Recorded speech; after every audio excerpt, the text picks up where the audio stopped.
Episode 57. Beberapa hari setelah kejadian itu, Davin membawa Kiana ke sebuah apartemen di pusat kota. Davin mengemudi menyusuri pemandangan kota yang gemerlap oleh kilauan lampu yang tampak berwarna-warni. Mobilnya melambat di depan gedung tinggi berarsitektur modern. "Ayo masuk, ini apartemenku," ucap Davin santai. Kiana menoleh cepat. "Apartemen? Yah, ini dulu hadiah dari kakek waktu aku ulang tahun ke-15. Kiana nyaris terbatuk. Ulang tahun 15 dapat apartemen. Ia menatap Davin lama, lalu bergumam, "Keluarga kakak memang kebanyakan uang ya." Davin tertawa lepas. Untuk pertama kalinya setelah hari-hari berat itu, tawanya terdengar ringan. "Aku sudah lama gak kesini," katanya sambil membuka pintu. Begitu masuk, Kiana terdiam. Apartemen itu luas, rapi, dan berkilau. Tak ada debu, tak ada kesan kosong. Seperti tempat yang ditinggalkan bertahun-tahun. Semuanya terawat, terlalu sempurna untuk sekadar jarang dikunjungi. "Kok bersih sekali?" tanya Kiana. "Kayak masih sering dipakai." Davin hanya mengangkat bahu. "Ada yang rutin merawat." Kiana melangkah pelan, matanya menyapu ruangan. Lalu ia berhenti, menoleh tajam ke Davin. "Kakak pernah bawa siapa ke sini?" Nada itu, Davin hafal betul. Cemburu kecil Kiana mulai muncul lagi. Sudut bibir Davin terangkat. Kali ini, ia memilih tidak menjelaskan, melainkan menggoda. "Ada," jawabnya santai. "Seseorang yang sangat cantik." Kiana menarik napas panjang, jelas menahan sesuatu di dadanya. "Siapa?"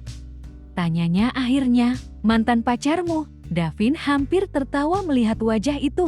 Wajah kesal, cemas, sekaligus takut. "Dia adalah..." Davin mendekat, lalu menunduk sedikit agar sejajar dengan wajah Kiana. "Wanita yang berdiri di depanku sekarang." Kiana terdiam 1 detik, lalu plak, ia mencubit lengan Davin.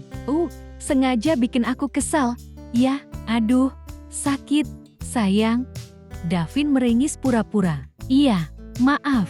Ia meraih tangan Kiana, menggenggamnya erat. "Cuma kamu, satu-satunya yang pernah aku bawa ke sini." Kiana mendengus, tapi senyum kecil tak bisa ia sembunyikan. "Tenang ya," lanjut Davin lembut. "Apartemen ini sepi tanpa kamu." Kiana menatap sekeliling lagi, kini dengan perasaan berbeda.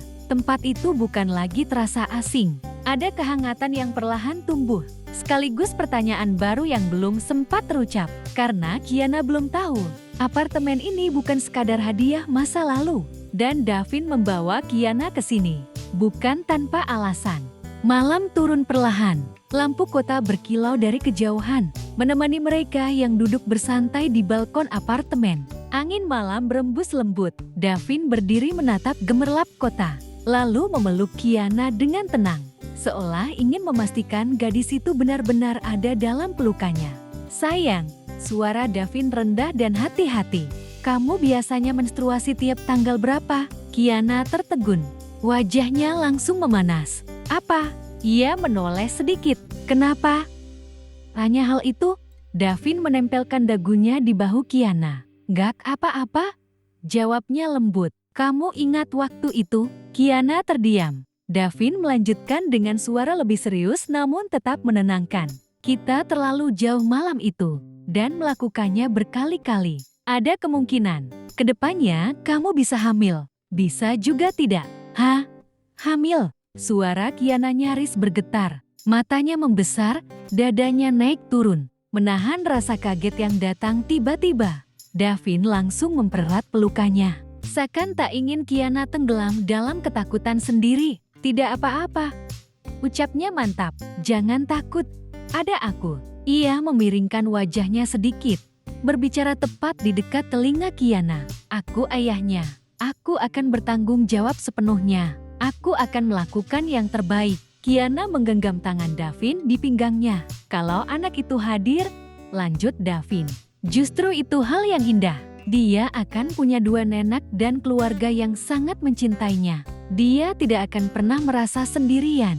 Davin menatap Kiana dan berbisik, "Anak itu akan sangat dicintai. Percayalah padaku." Kiana terdiam lama. Awalnya dadanya terasa sesak, syak, takut. dan cemas bercampur jadi satu. Namun perlahan, ketegangan itu mencair.